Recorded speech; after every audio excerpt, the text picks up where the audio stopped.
Hi అందరికీ మన వ్యవసాయ రైతు ఛానల్ చూస్తున్న ప్రతి ఒక్కరికి కూడా చాలా కృతజ్ఞతలు. ఇక్కడ నేను చూపిస్తున్నది మెంతుకూర.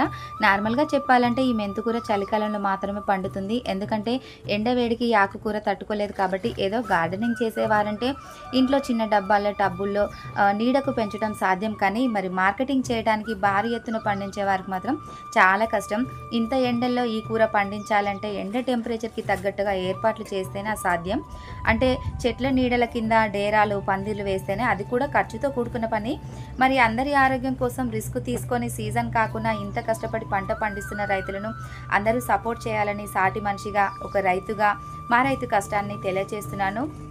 మరి ఈ ఎండాకాలంలో ఈ మెంతుకూర మన ఆరోగ్యానికి చలవ చేస్తుంది. ఈ ఆకుకూరలో నీటి శాతం ఎక్కువ కాబట్టి ప్రతి ఒక్కరూ తప్పకుండా ఈ మెంతుకూరని ఎండాకాలంలో మనం తినే ఆహారంలో తీసుకుంటే చాలా మంచిది. మరి నేను ఈ చిన్న వీడియో ద్వారా చెప్పిన మెంతుకూర ఇన్ఫర్మేషన్ మీకు నచ్చిందని అనుకుంటున్నాను.